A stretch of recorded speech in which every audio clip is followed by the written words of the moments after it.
Rekaman terakhir, episode 2 alamat di monitor. Bayu mencoba meyakinkan dirinya bahwa kejadian semalam hanyalah ilusi kelelahan.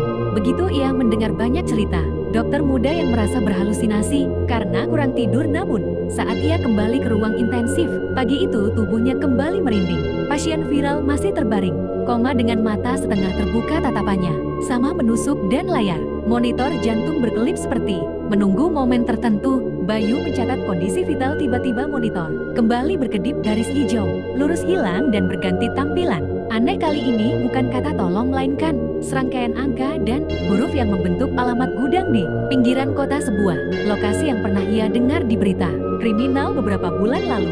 Bayu terpaku, napasnya pendek, ia menyalin cepat di kertas catatan lalu berkedip sekali dan layar kembali normal menunjukkan grafik denyut biasa seakan tidak pernah berubah. Ia menoleh ke pintu perawat di luar. Ruangan sibuk dengan berkas, tidak ada yang masuk. Menyadari kejadian itu, Bayu mendekat ke pasien berbisik. Siapa yang mengirimkan ini? Matanya tetap kosong, bibirnya tidak bergerak, namun di telinga Bayu terdengar suara samar sangat pelan, seakan keluar dari udara di sekeliling ranjang. Suara itu berkata, "Datanglah sebelum terlambat." Bayu mundur, keringat dingin membasahi lehernya. Ia memeriksa pintu, kali ini tidak terkunci. Ia keluar cepat, menyimpan catatan di saku jas, namun perasaan dikejar sesuatu tak kasat mata membuat langkahnya berat. Bayu membuka ponsel mencari alamat itu. Hasil pencarian menampilkan bangunan tua yang dulu digunakan sebagai gudang logistik lalu terbakar sebagian dan ditutup. Masyarakat sekitar mengatakan tempat itu angker dan pernah jadi lokasi kejadian kriminal, namun tidak ada laporan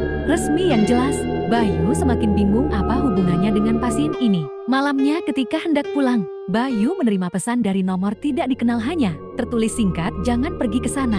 Bayu terdiam, jantungnya berdebar. Ia membalas, "Siapa kau?" tapi tidak ada jawaban. Layar ponselnya padam, sesaat lalu menyala lagi, menampilkan alamat yang sama persis dengan monitor.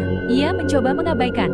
Saat kembali ke rumah kos, Bayu membuka televisi. Berita nasional menyiarkan ulang potongan video viral kecelakaan pasien itu. Wajahnya yang berlumur darah dan layar ponselnya yang gelap. Setelah benturan, tiba-tiba reporter menyebut ada bagian video yang hilang tepat sebelum tabrakan terjadi. Rekaman itu tidak pernah dipublikasikan utuh.